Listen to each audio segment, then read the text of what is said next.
તમારી જિંદગીમાં નડતર છે, ધંધામાં ખોટ જાય છે તેમ કહીને લોકોને વિશ્વાસમાં લઈ વિધિ કરવાના નામે ભુજમાં ફરતી ટોળકીને પદ્ધર પોલીસે ઝડપી પાડી હતી।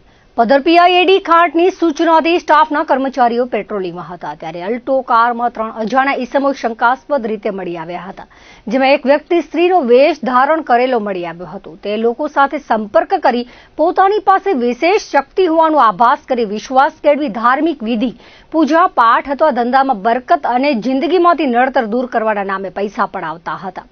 પોલીસે ત્રણેય શખ્સોને પકડીને પૂછપરછ કરતા કબૂલાત આપી હતી કે તેઓ અલગ અલગ ગામોમાં જઈ રહેણાંક મકાનમાં રહેતા લોકોનો સંપર્ક કરી ઘરમાં દુઃખ, નડતર વગેરે બાબતે વાતચીત કરી વિધિ કરવાના નામે રોકડા અને વસ્તુ મેળવતા હતા। પોલીસ રાજકોટના પડધરી તાલુકાના તરગડી ગામના અરવિંદનાથ ઉર્ફે હુકો જીવણનાથ પરમાર, બનાસકાંઠા જિલ્લાના કાંકરેજ તાલુકાના કંબોઈ ગામના બળવંતભાઈ હીરાભાઈ વાદી, રાજકોટ જિલ્લાના ગોંડલ તાલુકાના હડમડિયા ગામના પરબત નથુભાઈ રાઠોડને પકડી લીધા હતા।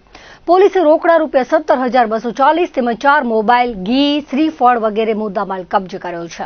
આરોપી અરવિંદનાથ સામે અલગ અલગ 11 ગુના નોંધાયેલા છે, જેમાં 2021માં અંજાર વિસ્તારમાં દંપતીને તાંત્રિક વિધિ કરવાનું કહી ઘરેણા અને રોકડ રકમ પડાવી હતી। અન્ય કિસ્સામાં દોષ નડતો હોવાનું કહી છેતરપિંડી કરી હતી।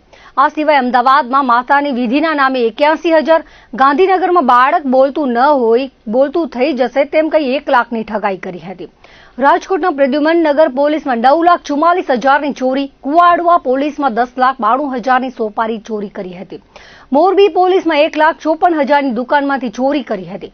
ઉપરાંત રાજકોટમાં ઈશ્વરી કૃપાના નામે 1,20,000ની ઠગાઈ સાથે ગેરકાયદે 5 કિલો ગાંજા પણ કબજે કરાયો હતો, જે સહિતના બાબતે ગુના નોંધાયેલા છે। ગઈકાલે તારીખ 8/6/2026ના રોજ પદ્ધર પોલીસ સ્ટેશનના અધિકારી અને કર્મચારીઓ દ્વારા 3 ઇસમને ઝડપી પકડવામાં આવ્યા છે।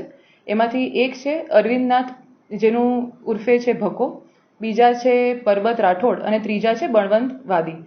આમાંથી 2 જણ રાજકોટના રહેવાસી છે, એક બનાસકાંઠાના રહેવાસી છે।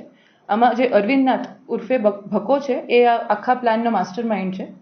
એમની જે એમઓ છે એ એવી છે કે જે પરબત રાઠોડ એ સ્ત્રીનું વેશ ધારણ કરીને લોકોના ઘરમાં જાય, એમને વિશ્વાસમાં લે, એ લોકોના એવું કે પાણી પીવડાવો, એવું કરીને એમના ઘરમાં એન્ટર થાય અને પછી ધીરે ધીરે એમને ઘરમાં કોઈ પણ ઘરમાં સામાન્ય રીતે જે દુઃખો હોય એનું વર્ણન કરે, એમને એવું કે આમાંથી કોઈ પણ દુઃખ જો તમારે ત્યાં હોય તો અમે એની વિધિને કરીને અને દૂર કરી શકીએ છીએ।